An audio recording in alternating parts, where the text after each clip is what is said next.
उद्धव ठाकरे आम्हाला नकोय.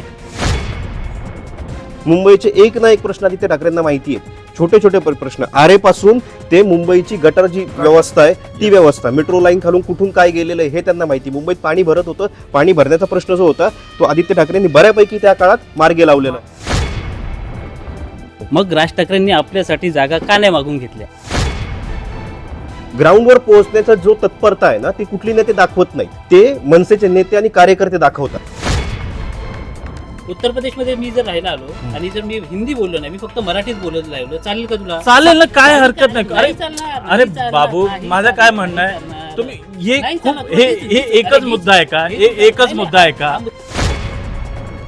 तो राहिलाय, तो बोलला ना की मी शिकतो मराठी, तर काय गरज होती का त्याला मारायची?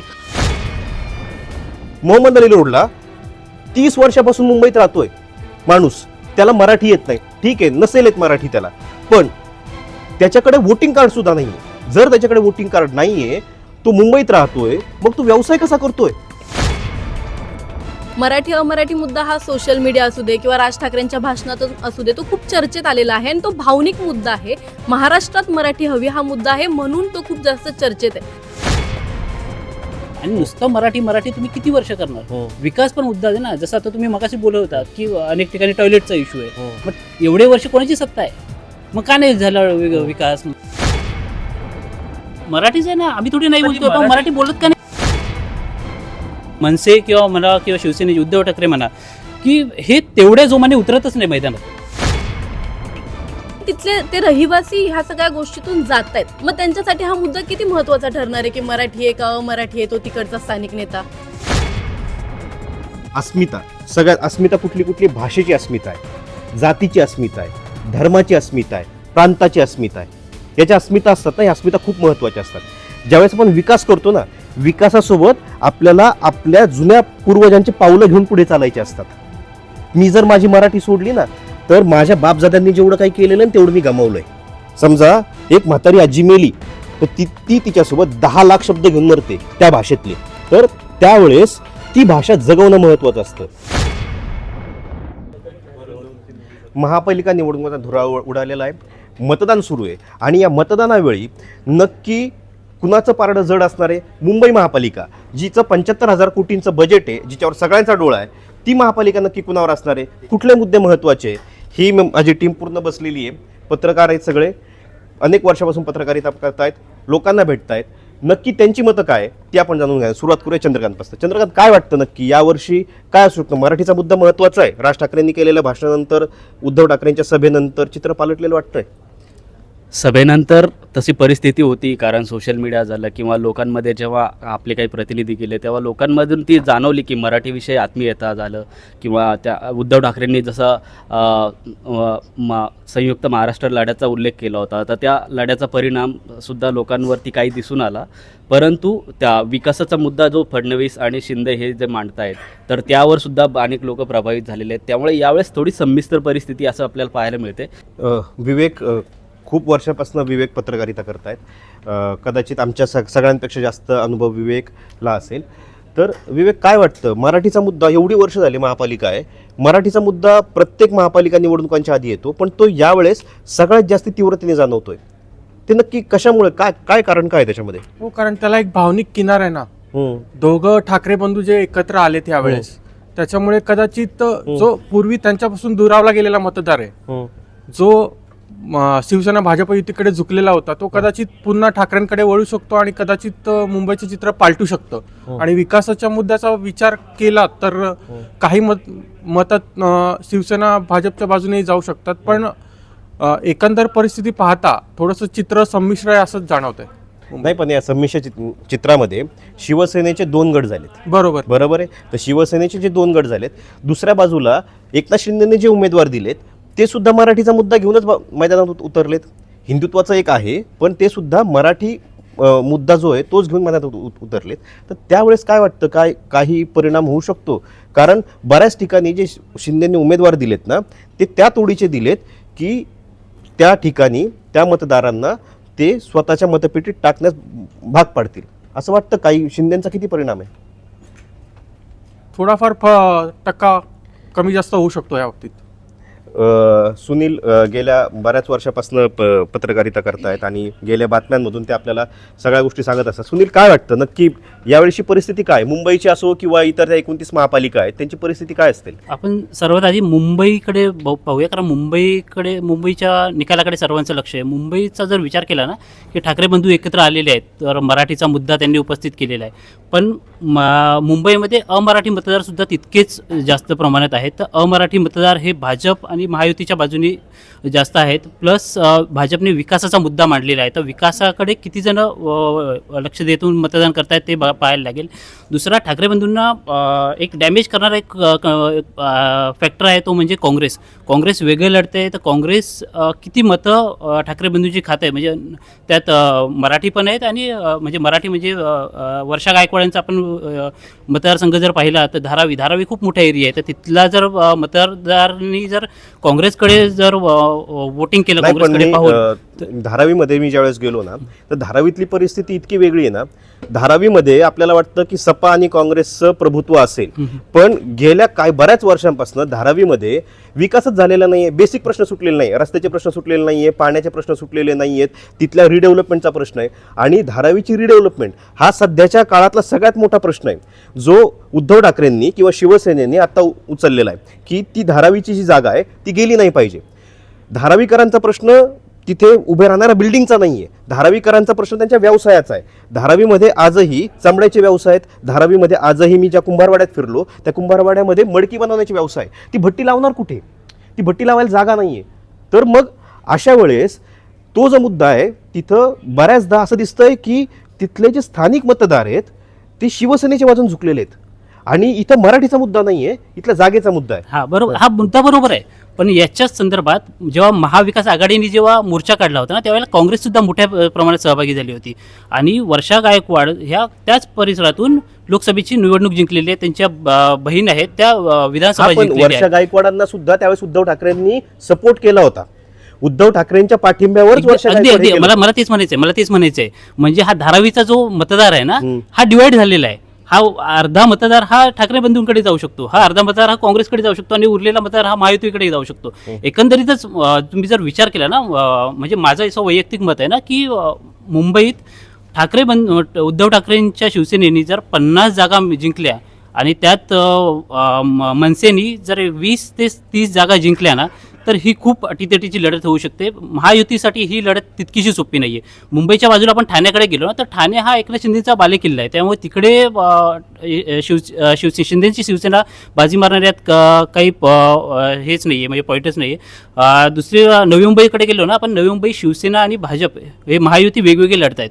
पण तिकडे काय माहिती का, जरी गणेश नायकांचं वर्चस्व जरी असलं ना, तरी राष्ट्रवादी म्हणजे शरद पवारांची राष्ट्रवादी यांचं पहिली महानगरपालिकेत सत्ता होती. तर त्याच्यामुळे यस बरोबर, त्यामुळे त्यांचं काय आहे की शेकाप पनवेलमध्ये झालं, पण नवी मुंबईत राष्ट्रवादीची पूर्वी सत्ता होती.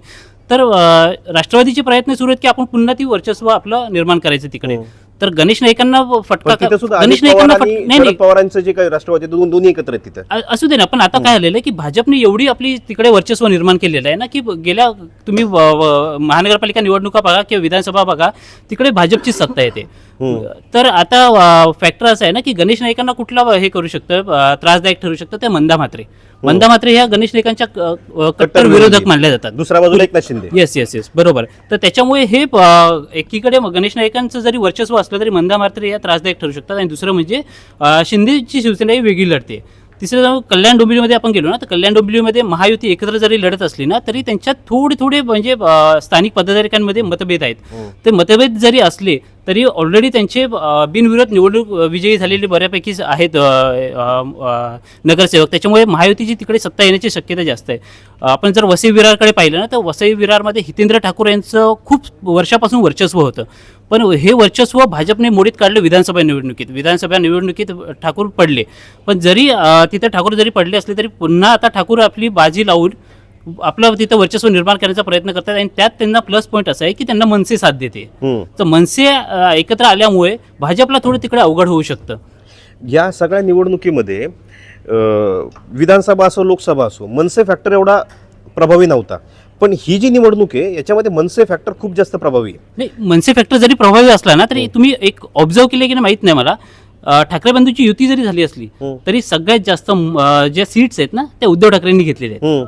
मनसेनी जागा कमी घेतल्यात. याचं कारण मला तरी कळलेलं नाही आजपर्यंत नेमकं काय आहे. म्हणजे प्रत्येक कुठलाही पक्ष असू दे तो पक्षाच्या कार्यकर्त्यांची ही एक निवडणूक ही एक हे असतं की बाबा आपण पुढचं तिकीट आपल्यालाच आहे की आपण एवढी इकडे लोकांना मदत करतोय किंवा आपल्याला इकडे डेव्हलपमेंट करायची, इकडचा आधीचा नगरसेवक काही करत नाही वगैरे, हे एवढं प्रत्येक पक्षाच्या कार्यकर्त्याला वाटत असतं. आणि तरीही सुद्धा राज ठाकरेंनी असं का केलं? या सगळ्या याच्यामध्ये मनसेच्या कार्यकर्त्यांचं दुःख हे की उद्या काही जरी घडलं तरी मनसेचे लोक सगळ्यात पहिले ग्राउंडवर हा, मग माझं म्हणणं टोलचा तेच आहे. प्रश्न असो, मराठी माणसाचा प्रश्न असो, सगळ्या ठिकाणी मनसेचे लोक पोहोचलेले असतात.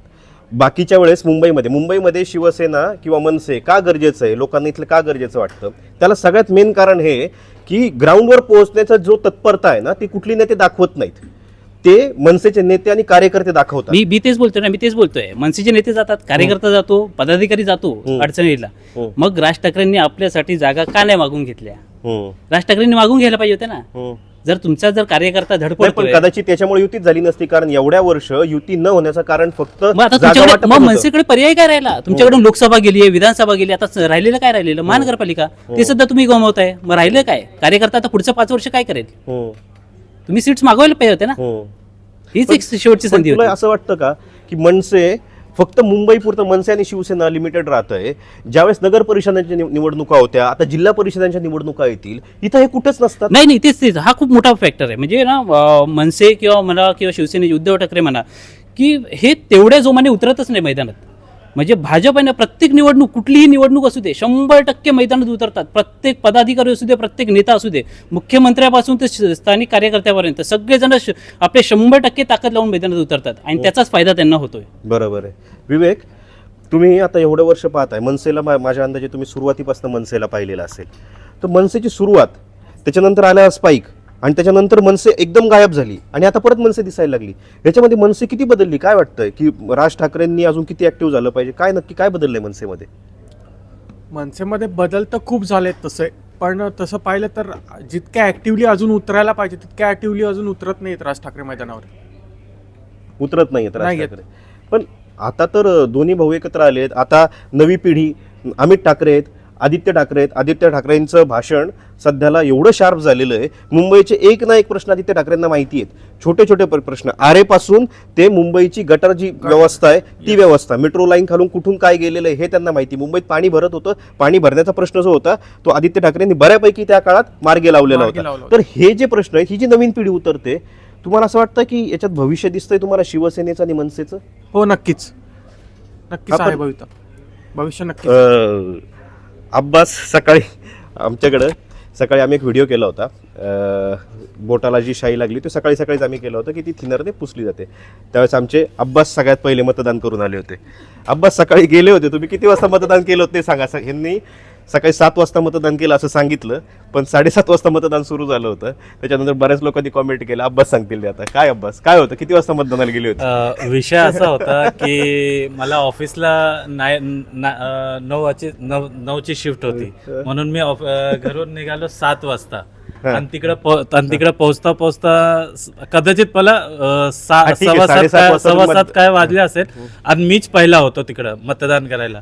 तर माझा नंबर आला आणि मी मतदान केलं आणि बस निघालो. काय तुम्हाला काय वाटतं, मीरा रोड मध्ये तुम्ही जिथे मतदान केलं तिथली परिस्थिती काय होती? सकाळी किती लोक होते तिथे मतदानाला, आणि काय परिस्थिती मीरा रोडची? आणि सगळ्यात मेन गोष्ट म्हणजे मीरा रोड तोच भाग आहे ज्या भागामध्ये तो प्रकार घडला होता उत्तर भारतीयाच्या कानाखाली मारण्याचा, बरोबर आहे? त्याच्यानंतर मोर्चा निघाला होता, मराठी मोर्चा मीरा रोडमध्ये, अविनाश जाधवांनी तो काढलेला होता.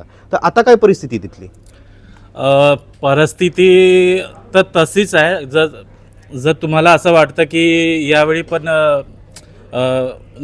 आपले शिंदेची सरकार येणार, तर मला पण असंच वाटतं की तिकडं शिंदेच आहे. कारण भाजपचं कसं आहे तिथे? भाजप एवढी ऍक्टिव्ह नाही तिकडं. म्हणजे जसं तुम्ही आता सांगितलं की तिथे एक कानाखाली वाजवलं ते मुद्दा झाला, पण मला असं वाटतं की तिकडं ना सपोर्ट पाहिजेत. ते ज्याला मारलं ना कानाखाली त्याचा कोण सपोर्टच नव्हता. ते त्याच्या अगेन्स्ट जे मोठे नेते होते त्यांनी विरोधकाचा भाजपने मोर्चा सपोर्ट काढला, केला जास्तीत भाजपच्या जास्त. भाजपने मोर्चा काढला, व्यापाऱ्यांनी मोर्चा काढला, त्याच्यानंतर तो सपोर्टला मोर्चा निघाला, त्याच्यानंतर मनसेला तिथे यायला लागलं आणि राज ठाकरे पोहोचले आणि त्यावेळेस तिथं मोर्चा निघालाय. तोपर्यंत सगळं प्रश्न म्हणजे मीरा रोडचा हा जो भाग आहे, हा सगळा भाग उत्तर भारतीय बहुल भाग आहे, बरोबर आहे. महाराष्ट्रीयन लोक खूप कमी आहेत तिथे. आणि त्याच्यानंतर जो व्यापाऱ्यांनी मोर्चा काढला त्याला प्रत्युत्तर म्हणून मनसेने मोर्चा काढलेला होता, ना की त्याला सपोर्ट. सगळ्यात पहिले सपोर्ट व्यापाऱ्याच्या सपोर्टला लोक उतरलेले होते. तर मराठीचा जो मुद्दा सुरू झाला ना, मराठीच्या मुद्द्याची थिणगी या महानगरपालिकांच्या आधी मराठीच्या मुद्द्याची थिणगी जी पडली ती मीरा रोडला पडलेली आहे. नाही मराठी अमराठी हे मुद्दा काही नवीन मुद्दा नाही. हे मुद्दा ना पहिलेपासूनच आहे. नाही, पहिलेपासूनच आहे. पण सुरुवात कुठून झाली ते तुम्ही पहा. कोणाला पण कोणी दुकानवाला आहे ते तिकडे काम करतो, एवढं वर्ष झालं त्याला, तुम्ही जाऊन डायरेक्ट त्याला मारता, बोलता मराठी बोला. अरे ते तो राहायला तो बोलला ना की मी शिकतो मराठी, तर काय गरज होती का त्याला मारायची? ते मारला त्याला, तिथून ते मुद्दा खूप जाम बूम झाला. नाही, तुम्ही तो व्हिडिओ पाहिलाय की नाही मला माहित नाही. त्याला मराठी बोलायला सांगितलेलंच नाही. सगळ्यात पहिले त्याला विचारलं, मराठी पत्रकं वाटत होते, मनसे ही मराठी पत्रकं वाटते ज्यावेळेस. आणि तो मुद्दा होता शाळांचा. शाळांमध्ये 4थी पर्यंत हिंदी सक्तीचे हा मुद्दा होता. त्याच्यानंतर ते मराठी पत्रकं वाटत होते. पाण्याची बाटली घ्यायला तो माणूस तिथे गेला, पाण्याची बाटली घेतली, तो मालक बाहेर उभा होता, त्या मालकाला विचारलं, तो म्हटलं ये मराठी क्यों बांट रहे हो? तो म्हटलं हे मराठीचा मुद्दा आहे. त्याच्यावर त्यांनी असं सांगितलं, त्यांनी विचारलं तुला मराठी येते का? तो म्हटला नाही येत. तिथून तो वाद सुरू झालाय. त्याच्यामुळे तो वाद मनसेच्या किंवा त्या कार्यकर्त्यांनी केलेला नाही. पूर्ण व्हिडिओ जर पाहिला ना तर तो जो वाद आहे तो कार्यकर्त्यांनी केलेला नाहीये. तो वाद त्या भाषिकांनी सुरू केला. आणि पहिली गोष्ट. दुसरी गोष्ट, आपण याला गेलो होतो कुठे, मोहम्मद अली रोडला 30 वर्षापासून मुंबईत राहतोय माणूस, त्याला मराठी येत नाही. ठीक आहे, नसेल येत मराठी त्याला, पण त्याच्याकडे वोटिंग कार्ड सुद्धा नाहीये. जर त्याच्याकडे वोटिंग कार्ड नाहीये, तो मुंबईत राहतोय, मग तो व्यवसाय कसा करतोय? 30 वर्ष म्हणजे एक पुरुष पूर्णतः म्हातारा होऊ शकतो. 30 वर्षाचा जवान माणूस म्हातारा होऊ शकतो.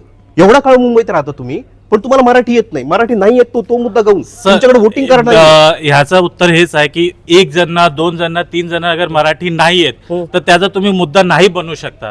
ते ज्यांना नाही येत ते कमीत कमी एवढं तर म्हणतं की मी शिकतो, मी प्रयास करतो. तुम्ही ते सेकंड अँगल पण घ्या ना. तुम्ही एकच अँगल घेतात आणि त्यावर तुम्ही मुद्दा क्रिएट करतात. मनसेने काय केलं? मनसेने पण तेच केलं ना. एक छोटासा मुद्दा घेतला आणि एवढा मोठा क्रिएट केला.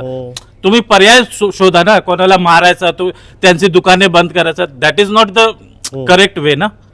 आणि कोणी माणूस तिकडे 25 वर्ष 50 वर्ष राहते, त्याचं वोटिंग कार्ड नाही, तर तिकडचे जे नगरसेवक आहेत त्यांची पण थोडीफार काय त्यांचं पण काम आहे ना की बघूया की भाई आपले काही इकडे जे प्रभागचे जे नगरसेवक आहे की कोणाला काय गरज आहे की यांचं काय कार्ड नाही, यांचं काय व्हॉट एव्हर जे पण त्यांची वस्तू नाही, तर त्यांना हेल्प करा, त्यांना दाखवा, त्यांना शिकवा. कारण किती पण तुम्ही करा, सरकार एकच आहे. म्हणून लोक आहे ना खूप वैतागले आहे की यार मी कोणाला पण वोट करू, सरकार एकच आहे. तर ह्याचा काय पर्याय नाही. याच्यामध्ये ना असं आहे की सगळ्यात पहिले सगळ्यात मेन मुद्दा काय माहिती आहे, महाराष्ट्रात मराठी सक्तीची आहे. मराठी पाट्या सक्तीच्या आहेत. तुम्ही व्यवसाय करता, तुम्हाला मराठी पाटी लावायला लागणार आहे. मराठी पाटीचा कायदा आलेला आहे, बरोबर आहे. हा कायदा आल्यानंतर सुद्धा व्यापारी मराठी पाटी लावतायत, ते पण बळजबरी लावतात कायदा आला म्हणून. पण तुम्हाला मराठी 4 शब्द शिकायला काय प्रॉब्लेम आहे? बरं दुसऱ्याला म्हणायला काय प्रॉब्लेम आहे की तुम्ही ठीक आहे मी शिकतो, हे म्हणायला काय प्रॉब्लेम आहे? ते तर करू शकतात. ऐश्वर्या याला राहते, ठाण्याला राहते. ऐश्वर्या, ठाण्याचं काय नक्की मराठी आणि जो उत्तर भारतीय वाद तो कसा आहे? तू आता एवढ्या वर्ष ठाण्यात राहतेस, तर कसं पाहते त्याच्याकडे? ठाणे हा तर शिंदेचा बालेकिल्ला आहे, त्यामुळे तिकडे शिंदेचीच हवा आहे. आणि पण मला असं पर्सनली वाटतं की यावेळेला उद्धव ठाकरेंना मत द्यायला पाहिजे. कारण एकतर मराठीचा मुद्दा आहेच, पण 2 भाऊ एकत्र यावे हे खूप वर्षापासून सगळ्यांनाच वाटत होतं. आणि ते आता एकत्र आलेत, त्यामुळे ते काहीतरी नवीन करून दाखवतील, काहीतरी वेगळं करतील. आणि आपल्याला माहिती होतं की उद्धव ठाकरे मुख्यमंत्री होते, त्यांनी शांत, म्हणजे त्यावेळी तर लॉकडाऊन होता आणि त्यांनी बऱ्याच गोष्टी केलेल्या आहेत. शिवभोजन थाळी केली आहे, ते सगळं सोड. ते त्यांनी केलं, त्यांनी घरात बसून काय केलं. आता याच्या विरोधातले पण मुद्दे आहेत की त्यांनी घरात बसून सरकार चालवलं, मग कुणी म्हणतं की त्यांनी कोरोनात काम केलं. ते सगळे मुद्दे गाऊन आहेत. पण ज्यावेळेस तिकीट वाटपाची वेळ येते, तिकीट वाटपाच्या वेळेस शिवसेना अशा उमेदवारांना तिकीट देते की ज्या उमेदवारांच्या विरोधात स्थानिक पातळीवर रोष आहे. उदाहरणार्थ श्रद्धा जाधव मुंबईच्या महापौर होत्या, त्यांच्या विरोधात स्थानिक पातळीवर रोष आहे. का तर बिल्डिंगांच्या रिडेव्हलपमेंटचा प्रश्न शिवडीमधला ते आत्तापर्यंत सॉल्व्ह झालेला नाही आहे. पाण्याचा प्रश्न आहे, रस्त्याचा प्रश्न आहे. 75,000 कोटींचं बजेट असणारी महापालिका आहे, पण ते प्रश्न सॉल्व्ह करू शकत नाही आहे. मग अशा वेळेस सुनील काय वाटतं तुला की हा सगळ्यात मेन फॅक्टर आहे की ज्याच्यामुळं शिवसेना त्या जागा हरू शकतात, कारण त्यांच्या विरोधात तिथलाच एक अपक्ष उमेदवार उभा आहे, शिवसेनेचा शाखाध्यक्ष उभा आहे त्यांच्या विरोधात. आणि ज्यावेळेस मी तिथे गेलो त्या शिवसेनेच्या शाखाध्यक्षाच्या बाजूने अख्खी शिवसेनेची शाखा आहे आणि मोठे नेते तिथं येऊन सुद्धा ग्राउंडवर येऊन सुद्धा त्यांच्या श्रद्धा जाधवांच्या मागे कोणी नाहीये. मग ही जी चूक आहे, ही चूक मातोश्री वारंवार करत आली आहे. नक्कीच तुम्ही जर पाहिलं ना की जेव्हा शिंदेंनी बंडखोरी केली होती, म्हणजे मध्यंतरी शिंदेसोबत जे 40 आमदार गेले होते त्यांच्यापैकी एकाने सांगितलं पण की साहेब सगळे चाललेत गुवाहाटीला वगैरे चाललेत वगैरे, तर त्यावेळेला उद्धव ठाकरेंनी सर त्यांना सांगितलं की चाललेत तर जा, तुम्ही पण जायचं, तुम्हाला पण जा. हे चुकतं. इथे तुमची समजूत काढणं गरजेचं आहे. म्हणजे तुमचा जर मुलगा घरातला नाराज होतो तर त्याला तुम्ही हे नाही बोललं पाहिजे चालता होतो घरातून, तुम्ही त्याला समजवलं पाहिजे, तुम्ही त्याची अडचण समजून घेतली पाहिजे. तसंच कार्यकर्त्याचे पदाधिकाऱ्याचे प्रत्येकाला वाटत असतं की मला तिकीट मिळावं. आता श्रद्धा जाधवांचा जो मुद्दा मांडला ना की श्रद्धा जाधव ठीक आहे, तुम्हाला नगरसेवक पदाची संधी दिली, तुम्हाला महापौर पद दिलं एवढं मोठं, बस ना, आता प्रत्येकाला संधी द्या ना, बाकीच्यांना पण संधी द्या. मगाचा मला मुद्दा मांडायचा होता मराठी अमराठीचा जो मीरा रोडचा मुद्दा चाललेला. तर मीरा रोडमध्ये ना भाजपचाच वर्चस्व आहे बऱ्यापैकी. तिथे भाजप एकतर भाजप किंवा मग शिंदेची शिवसेना, तिकडे आमदारही त्यांचाच आहे. तर तिकडे हा मला वाटतं ना. आणि दुसरी गोष्ट मराठी अमराठीचा जरी मुद्दा जरी असला ना तरी लोकांची मेमरी आहे ना, शॉर्ट टर्म मेमरी असते. लोकांना हा किती फॅक्टर लक्षात असेल मला अजून तरी थोडं डाऊटफुल आहे. आणि त्यात भाजप शिवसेनेची तिकडे वर्चस्व असल्यामुळे ती तिकडे मीरा रोडमध्ये तरी त्यांची सत्ता येऊ शकते.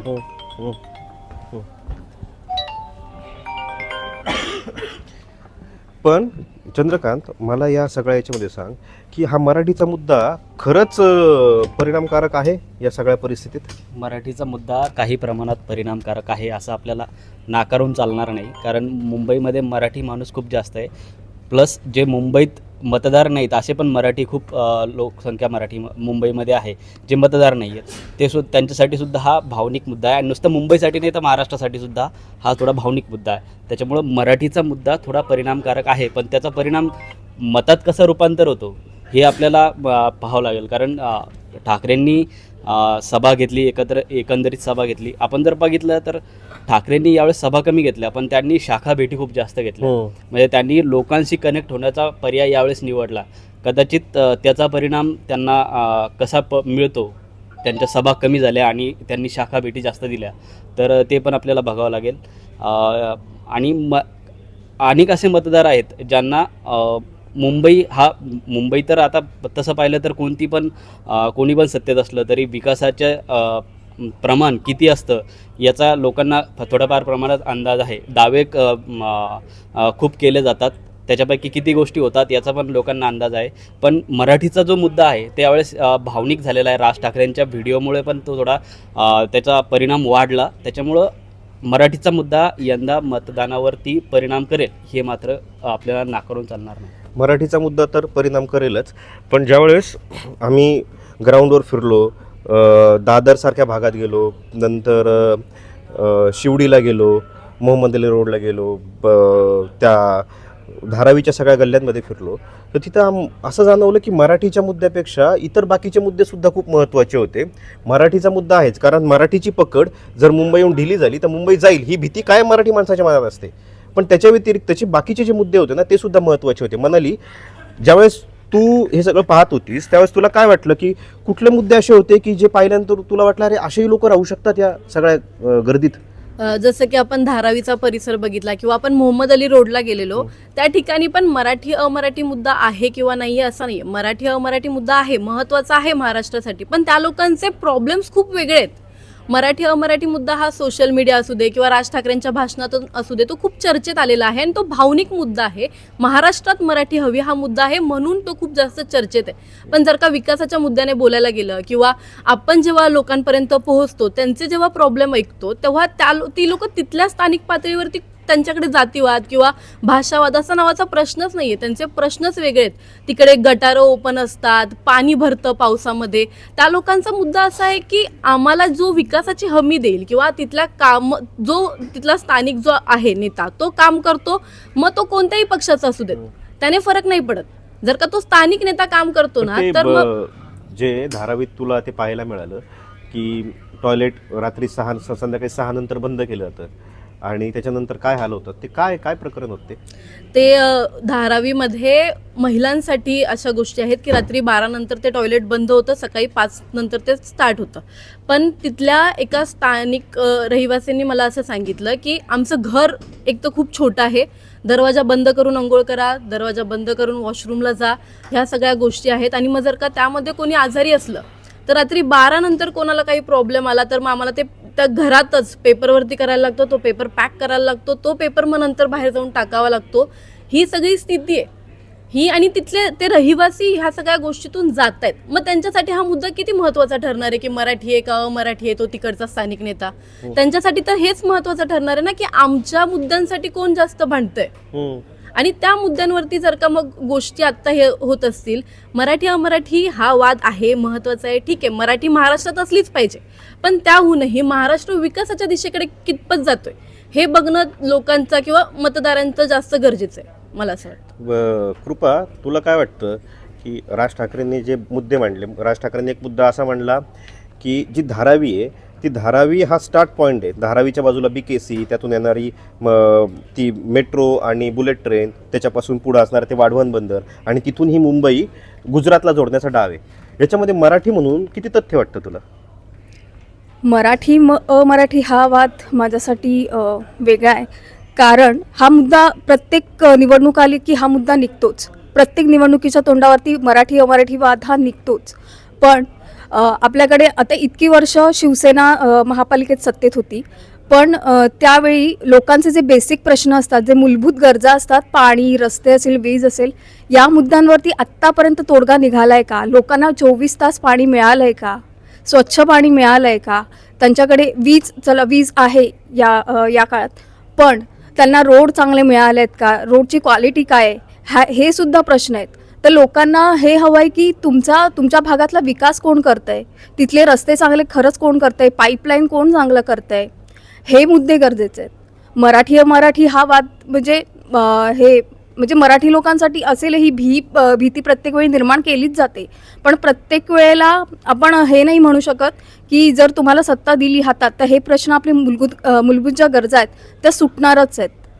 त्या ज्यावेळी पण निवडणूक आली तेव्हा हे मुद्दे उपस्थित केले जातात. पण हे जे प्रश्न आहेत ना, रस्ते, पाणी, वीज, हे प्रत्येक महापालिकेचे, ही एकमेव महापालिका नाही आहे. याच्यापेक्षा वाईट परिस्थिती गावाकडची आहे.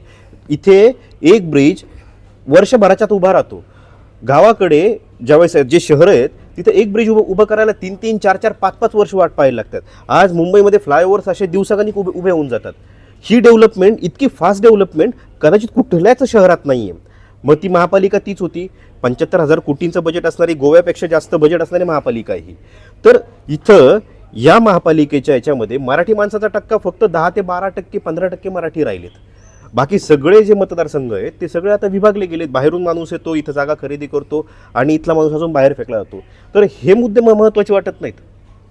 नाही, हा मुद्दा महत्त्वाचा आहे, नाही असं नाही, पण लोकांचा कल जास्त करून विकासाकडे, त्यांना कोण सोय, त्यांची सुविधा त्यांना जास्त पुरवतोय ह्याचा त्यांच्याकडे जास्त हे आहे.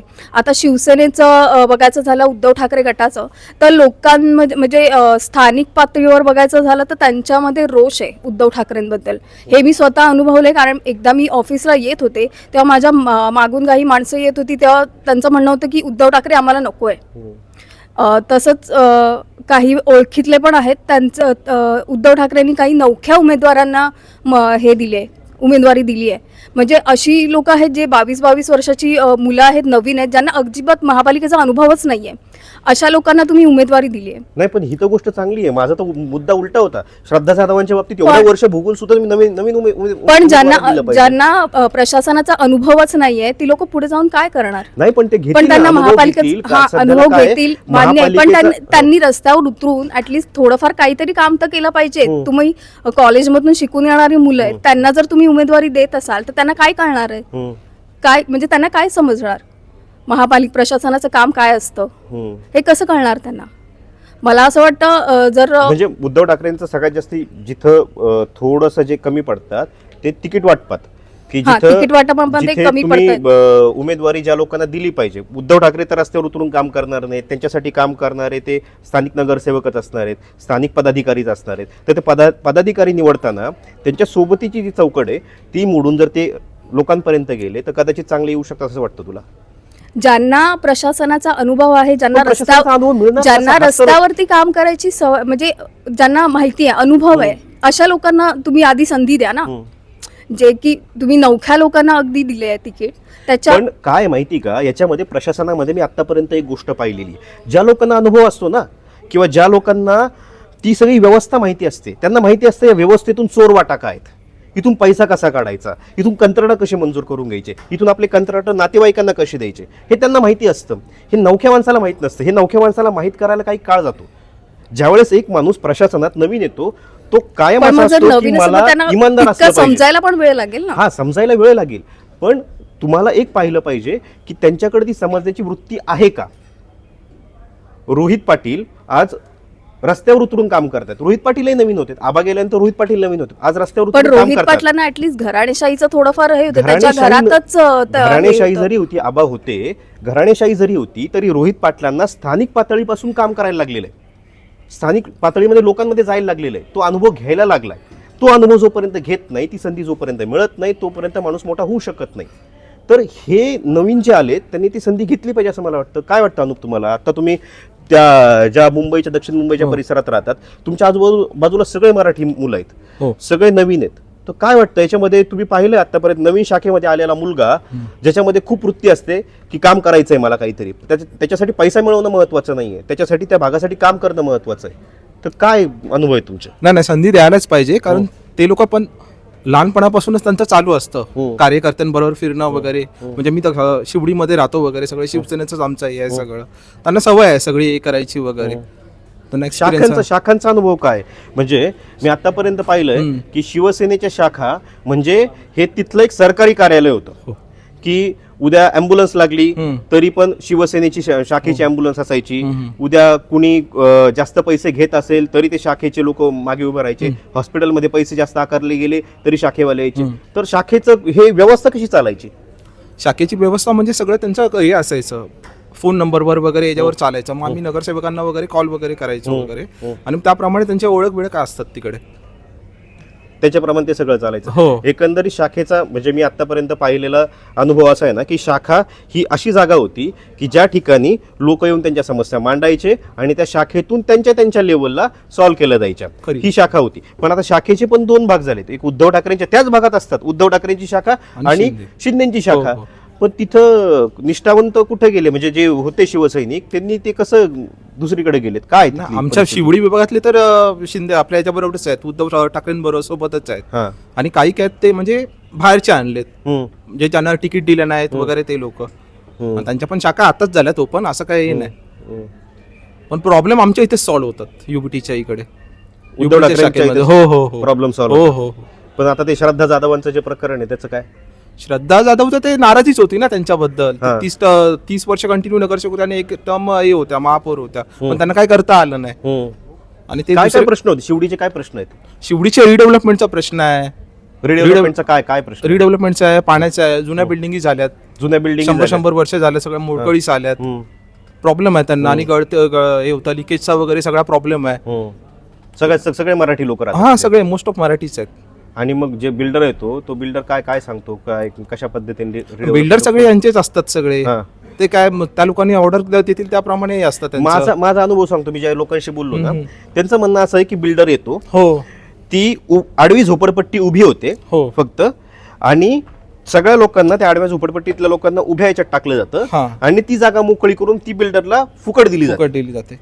आणि हेच नाही तर बिल्डिंग उभी करताना जी पण आता मुंबई महापालिकेचा नियम आहे, जर तुम्हाला कार खरेदी करायची असेल, मुंबई महापालिकेमध्ये सांगितलं तुम्हाला कार खरेदी करायची असेल, तुमच्याकडे पार्किंग पाहिजे. हो. बरोबर आहे.